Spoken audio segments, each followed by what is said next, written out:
Yang Xiaoqi moves through life a beat ahead of everyone else. She laughs before the punchline, smiles before the camera clicks, and wakes before her alarm. Now, as a young woman, she toils in the monotonous world of the post office. Each day she sees a Tai, a man who sends a single letter daily, inexplicably eschewing stamps or the mailbox for the queue. When she asks why, he remains silent as he always does. Xiaoqi's own life is rather bleak.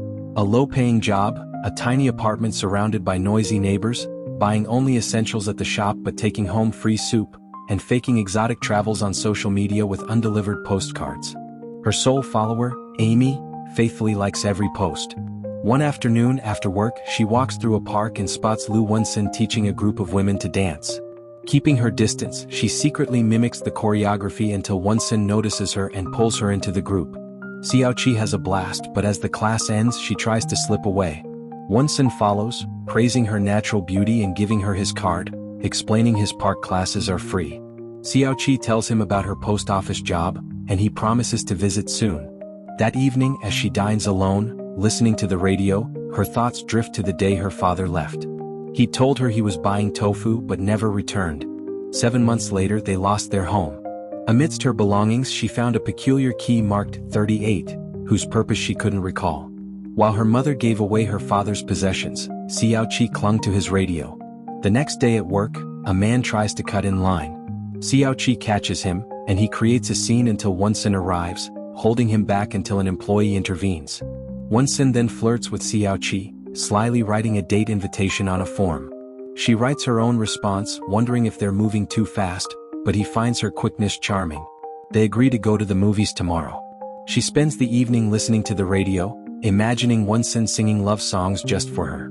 The following day on the bus, she notices a man inappropriately touching a woman and discreetly takes photos.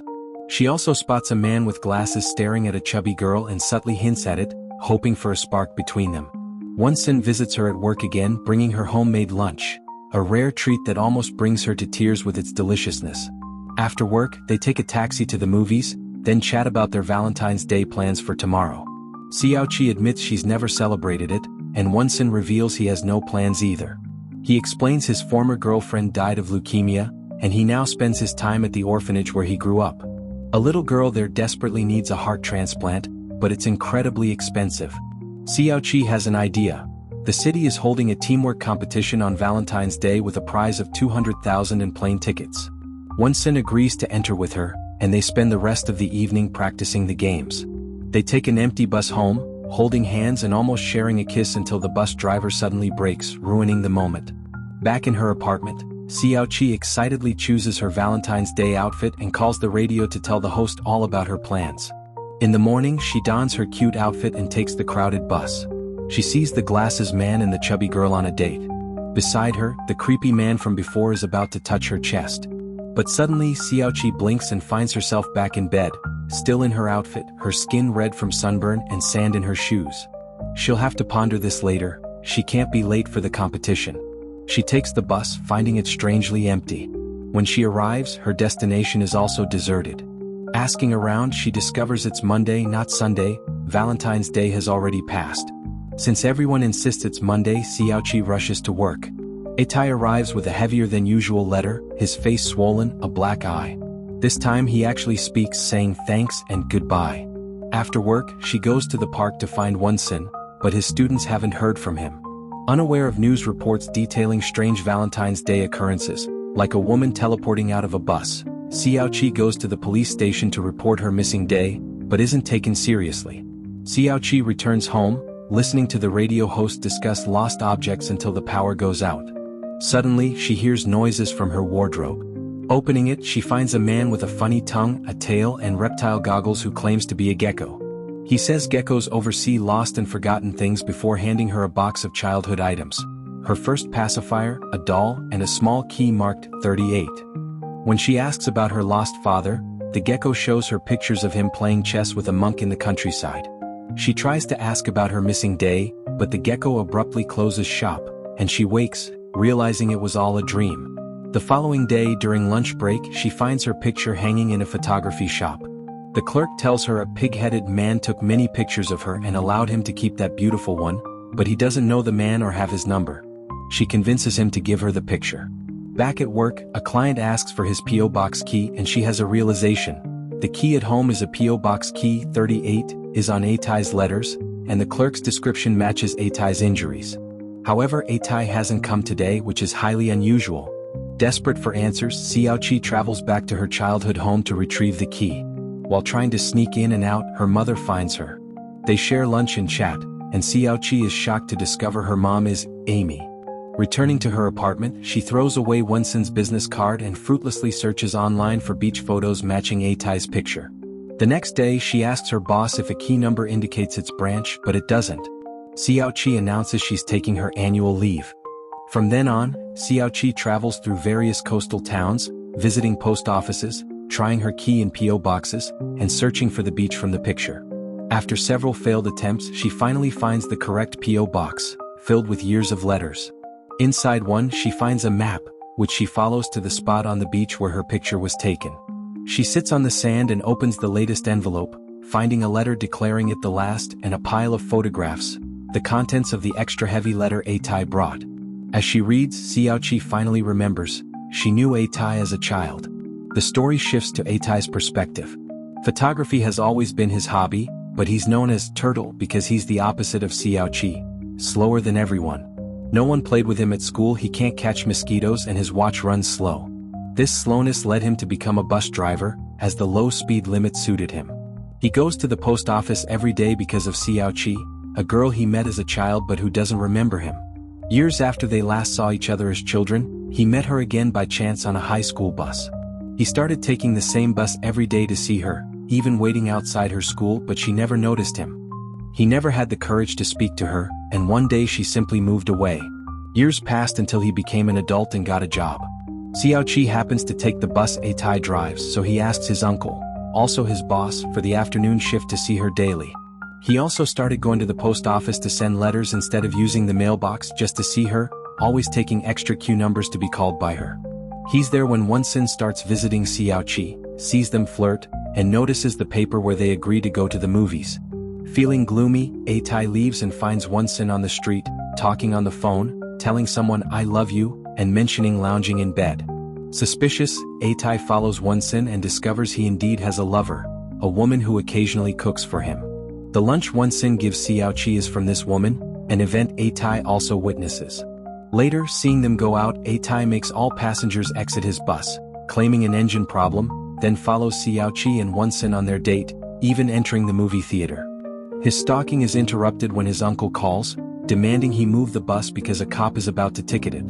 Atai rushes back, gets the officer to leave without a fine, again using the engine excuse. As he gets ready to drive, Wensin and Xiaoqi board the bus. It's their route home. Atai watches them, and when they're about to kiss, he slams the brakes to stop them. Moments later, after Xiaoqi gets off, a group of thugs and a woman board the bus. It turns out Wensin used to date this woman who, like Xiaoqi, isn't very pretty. He asked her to lend him 500,000 for a little girl's transplant and then never called her again. Wensin starts crying, claiming the girl died and he was tricked by fake organ donors, but the gang leader, the woman's brother, doesn't buy it. He demands 3 million in 3 days or they'll make his life hell. Before leaving, they throw Wensin to the floor and kick him. Atai wants to kick him too, but he's too slow, and Wensin easily fends him off. As they struggle, they accidentally bump into the radio, turning it on just in time to hear Xiaoqi tell the host about her Valentine's Day plans. Wensin finds this sweet, which only enrages Atai, who jumps on him again. This time, Wensin doesn't hesitate to punch him before getting off the bus, explaining Atai's injured face the next time he visits Xiaoqi. Before that last visit, something strange happens. After the fight with Wensin, Atai parks the bus and spends the night there. When he wakes up, he surprises himself by catching a mosquito. He then notices a peculiar situation. Everything around him is frozen in time. People, animals, plants, and even the wind, nothing moves except him. His uncle doesn't pick up the phone either. After confirming no one can move or notice what he's doing, he steals a bicycle from a random guy and uses it to search for Xiaoqi, who is on the bus about to be touched by the creep. Atai moves the creep's hand away, turns every passenger's head toward the windows, then takes the driver out of the bus so he can drive it. He promises Xiaoqi to take her somewhere special. Then he starts telling Xiaoqi their childhood story. They met during a special weekend while both were in Taichung for a holiday, and both ended up in a multiple car crash where they were injured and Atai lost his parents. Afterward, they were sent to the same hospital room where they chatted and bonded. Since Xiaoqi's injuries weren't as serious as Atai's broken leg, she was discharged first, but they promised to write to each other. Atai didn't know where he would live, so he gave Xiaoqi one of his father's P.O. box keys for her letters. He wrote to her often after she left, and once discharged he checked the box. He found 2 letters from Xiaoqi, but also all of his, realizing she lived too far to pick hers up. He never stopped writing even if she never wrote back because thinking about her and the woman she would become helped him keep going without his parents.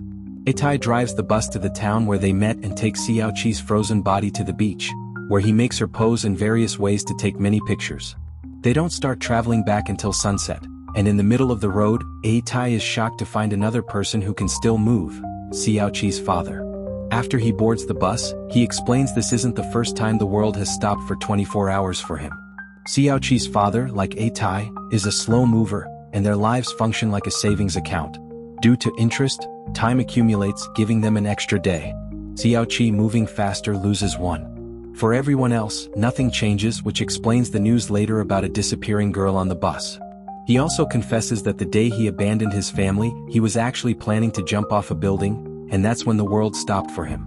After the 24 hours, he decided he couldn't live in such a world, so he left to travel, taking odd jobs and trying to find himself, which he still hasn't achieved. When it's time for Xiaoqi's father to get off, the monk Xiaoqi saw in the pictures comes to pick him up. The man asks Atai for a favor, to buy Xiaoqi the tofu he promised 10 years ago. Atai promises he will after taking a picture of Xiaoqi and her father together. Afterward, he takes Xiaoqi back to her apartment, puts her on her bed, and after failing a couple of times to kiss her lips, he kisses her forehead instead. He also draws the map and writes the last letter that he'd send later in the heavier envelope before leaving. After this experience, he accepts it's time for him to let go, which is why when he goes to the post office to send the last letter, he tells her goodbye. As he leaves the building, Atai is run over by a truck. 1 year later, Xiaoqi has transferred and is now working in the post office where P.O. Box 38 is, but she hasn't received any letters since the incident. She thinks she's going to spend Valentine's Day alone again, but that day she is surprised by a sudden visit. It's Atai, walking with the aid of crutches. Xiaoqi starts crying as soon as she sees him, and only gets more emotional when she notices the letter he brings is for her. He's also brought the tofu her father had asked for, and they agree to get lunch together after work as Atai starts crying as well. What did you think of that movie? Like and subscribe to support the channel and share your thoughts in the comments section. Thank you for watching and see you next time for more fun recaps.